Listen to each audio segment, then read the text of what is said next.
5 seconds. Start. பேரன்பிற்கும் பெருமைக்கும் உரிய தொழிலாளர் தோழர்களே, இன்று நாட்டு மக்களை எதிர்நோக்கிக் கொண்டிருக்கிற பிரச்சனைகள் பல இருக்கின்றன. அந்த பிரச்சனைகளில் பிரதானமாக இருப்பது தொழிலாளர் பற்றியது. ஆகவே தொழிலாளர் நல அமைச்சர் என்ற முறையில் நீங்கள் என்னை இந்த கருத்தரங்கிற்கு தலைமை தாங்க செய்திருக்கிறீர்கள் என்று நான் கருதுகிறேன்.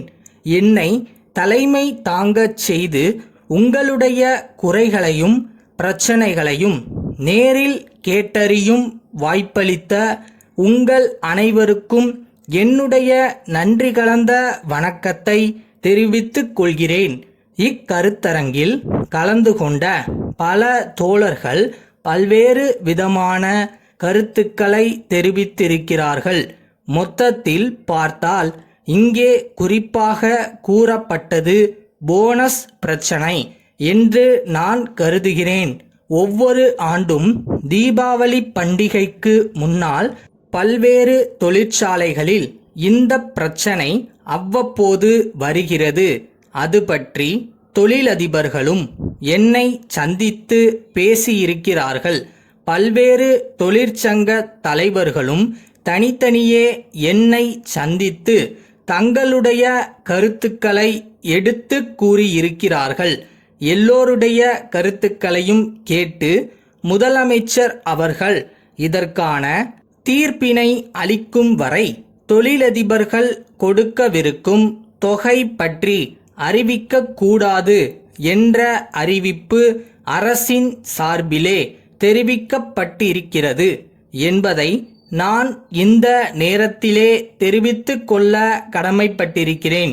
இப்போது வந்திருக்கிற அவசர சட்டம் பற்றி என்னை விட இங்கே கருத்துக்களை வெளியிட்ட நண்பர்களுக்கு நன்றாக தெரியும் என்று நினைக்கிறேன். அண்மையில் கூட அவர்கள் டெல்லிக்கு சென்று வந்தார்கள். இப்படிப்பட்ட சட்டங்களை மத்திய அரசு போடுகிறது. நமது அரசின் கொள்கை என்ன என்பது பற்றி ஏற்கனவே எடுத்துச் சொல்லி மத்திய அரசும் அதை ஒப்புக்கொண்டிருக்கிறது என்ற நல்ல செய்தியை உங்களுக்கு தெரிவித்துக் கொள்வதிலே மகிழ்ச்சி அடைகிறேன்.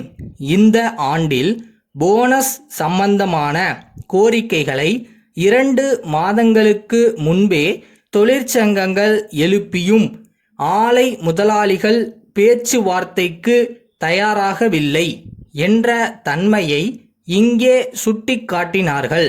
அதே நேரத்தில் போனஸ் சம்பந்தமாக இப்போது அவசர சட்டம் ஒன்று வந்திருக்கிறது என்பதையும் அவர்கள் உணர்ந்திருக்கிறார்கள். அந்த அவசர சட்டம் ஏற்கனவே தொழிலாளர்களுக்கு உள்ள உரிமைகளை பறிக்கின்ற காரணத்தால் இதை மாற்றுவதற்கான நடவடிக்கைகளை மாநில அரசு மேற்கொள்ள வேண்டுமென்றும் கேட்டுக்கொண்டார்கள். மாநில அரசு நடவடிக்கை எடுப்பது ஒருபுறம் இருந்தாலும் இங்கே எடுத்து வைக்கப்பட்ட கருத்துக்கள் எல்லாம் மத்திய அரசுக்கு விரைவான நடவடிக்கை எடுப்பதற்காக தெரிவிக்கப்படும் என்று நான் உறுதி கூறுகிறேன். இப்பிரச்சனை சம்பந்தமாக ஒரு நல்ல முடிவினை அவர்கள் அறிவிப்பார்கள் என்று நம்புகிறேன். இப்போது இருக்கின்ற சூழ்நிலை முழுமையாக மாற்றப்பட்டுவிட்டால் அதற்கு ஏற்ற வகையில் மாநில அரசு விரைந்து நடவடிக்கைகளை மேற்கொள்ளும் என்று கூறி விடைபெறுகிறேன். வணக்கம். கன்னியாகுமரி கைவினைஞர் கூட்டுறவு சங்கத்தின் செயலர், மதுரை சுற்றுலாத்துறை உதவி இயக்குனருக்கு 7/6/87 எழுதிய கடிதம். ஐயா, எங்கள் சங்கத்தில் 60 உறுப்பினர்கள் இருக்கிறார்கள். அத்தனை பேர்களும் கலையில் சிறந்த கைவினைஞர்கள். பனை பொருள்களாலும் கடல் சிப்பிகளாலும் பல்வேறு வகைப்பட்ட அலங்கார பொருட்களை அவர்கள் சிறந்த முறையில் தயாரிக்கிறார்கள்.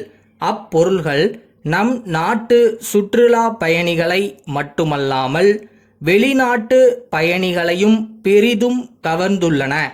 இந்திய நாட்டின் தென் கோடியில் கன்னியாகுமரி இருப்பதால் அப்பொருள்களின் கலை நுட்பத்தை பலர் தெரிந்து கொள்ளும் வாய்ப்பு இல்லை. அதனால் தமிழ்நாட்டின் மையமான மதுரையில் அப்பொருள்களை காட்சிக்கு வைத்தால் அதிகமாக விற்பனையாகும் என்று சங்க உறுப்பினர்கள் கருதுகிறார்கள். ஆகவே ஒரு சோதனை அடிப்படையில் தங்களுடைய அலுவலகத்தில் ஒரு சிறு பகுதியை 3 மாதங்களுக்கு ஒதுக்கித் தந்து ஆதரவு அளிக்க வேண்டுகிறேன். அதற்குரிய வாடகையை செலுத்தி விடுகிறேன். அலங்கார பொருள்களின் வண்ண புகைப்பட தொகுப்பினை இத்துடன் பார்வைக்காக இணைத்துள்ளேன். விரைவில் தங்கள் பதிலை எதிர்பார்க்கிறேன். தங்கள் நம்பிக்கையுள்ள